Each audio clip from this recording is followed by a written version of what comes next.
Ce 1er avril à La Réunion nous ramène il y a un peu plus de 2 siècles, en 1779, lorsque le roi de France, par une ordonnance, reconnaît officiellement l'intérêt des jeunes volontaires de Bourbon, des créoles qui se sont illustrés dans différents conflits aux Indes notamment. Le corps des volontaires de Bourbon est né. Il est l'ancêtre de la Bourbon, nom donné à la 2e compagnie du 2e régiment de parachutistes basé à La Réunion.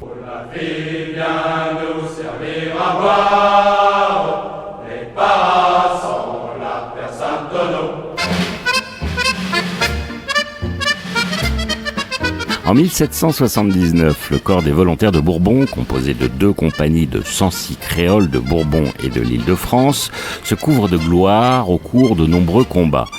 Les hommes sont particulièrement aguerris, on parle de bons tireurs au fusil et de santé robuste. Lorsqu'ils ne sont pas les armes à la main au sein de leur corps expéditionnaire, ils cultivent leur terre à Bourbon. Les moyens mis à leur disposition par le roi, esclaves compris, sont conséquents. Car la route est longue et la nuit noire, et demain nous ferons le grand saut.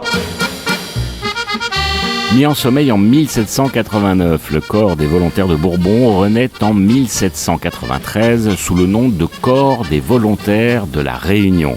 Et ce, jusqu'au début du 19e siècle, où il fut remplacé par des compagnies de chasseurs de la Réunion, qui à leur tour furent supprimés lors de la conquête de l'île par les Anglais. Adieu la fille, adieu. Adieu la fille, adieu. Mais l'histoire n'est pas pour autant terminée, puisque digne héritière du corps des volontaires, la 2e compagnie de Bourbon intègre le 2e RPIMA en 1973, avant de devenir un an plus tard sa 2e compagnie de réserve, la Bourbon. Ton sourire